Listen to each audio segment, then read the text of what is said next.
need to use our leverage. And this is what has been missing. And this is what Brett McGurk and Secretary Blinken should have been advising the president to do months ago. It is what our career diplomats have been advising the president to do for months. It's diplomacy 101. You can't expect to affect outcomes when you're not using diplomatic leverage. First and foremost, it's our military aid.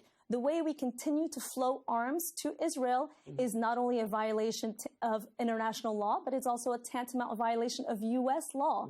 And we cannot keep making exceptions for Israel. It is not in Israel's interest, and it certainly is not in our interest. And the fact that Netanyahu keeps undermining the president shows that no more words. We need to take action, and we need to leverage our both military assistance and our political influence. You say that those around President Biden need to up the ante, as it were.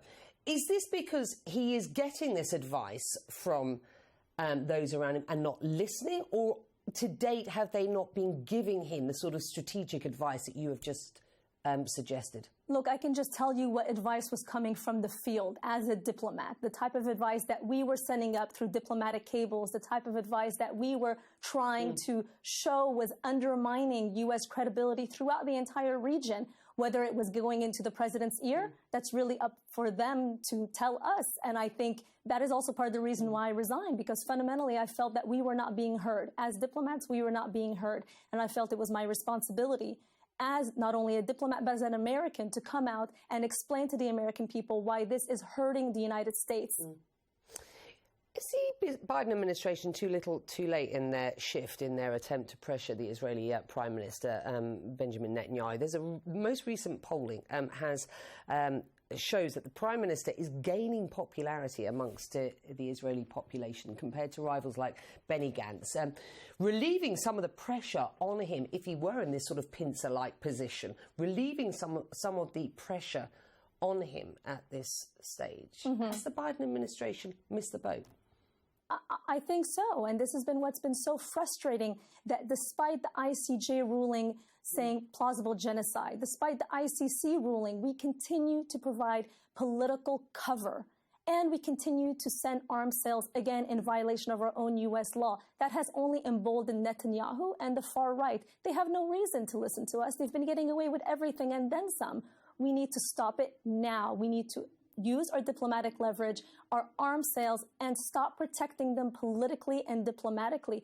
Enough is enough. Too many people have died. Too many people have suffered on both sides. And again, Biden needs to listen to his experts. We are here to help him. I was in there to help him, not to undermine him. And I certainly don't appreciate seeing a foreign leader continually undermining the U.S. president. And when I said miss the boat, I meant about effectively the removal of Benjamin Netanyahu from this, theatre of war, as it were, both militarily and diplomatically, because it's clear that for a period of time there has been some hope on the side of the international community that, in fact, there might be room for a new government and a government who may work toward a different solution at this point. You, of course, resigned from your position at the State Department. We have seen other resignations across the administration. We also see a constant flow of news about internal dissent.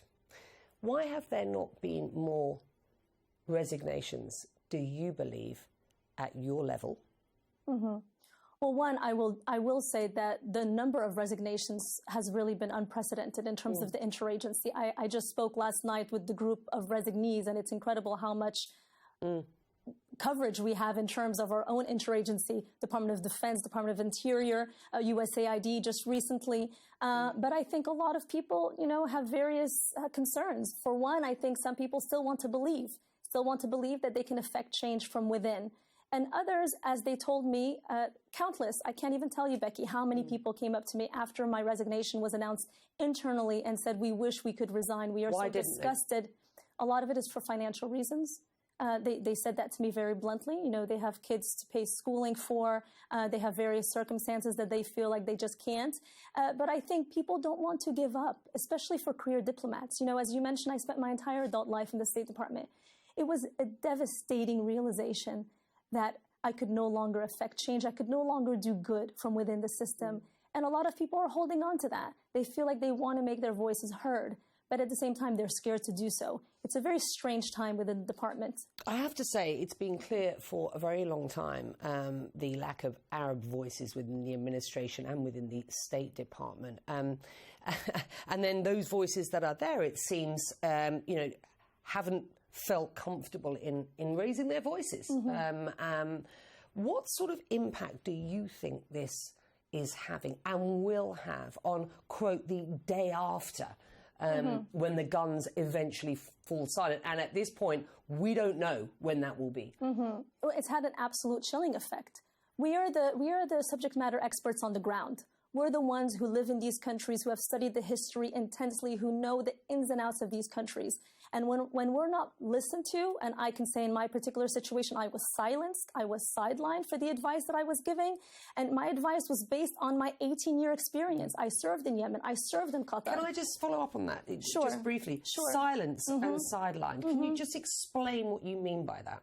Sure. I was literally kept out of meetings. I was kept off of emails. I was told to not brief certain senior officials because I made my concerns abundantly clear. And my concerns, to be clear, Becky, were never about my personal opinion. They were always based on what I was monitoring as a diplomat and on my experience throughout the region. And what I was monitoring across pan-Arab media was extremely concerning. I was documenting and reporting back to Washington a rise in anti-American sentiment, the likes of which I have really never seen, including in the Iraq War.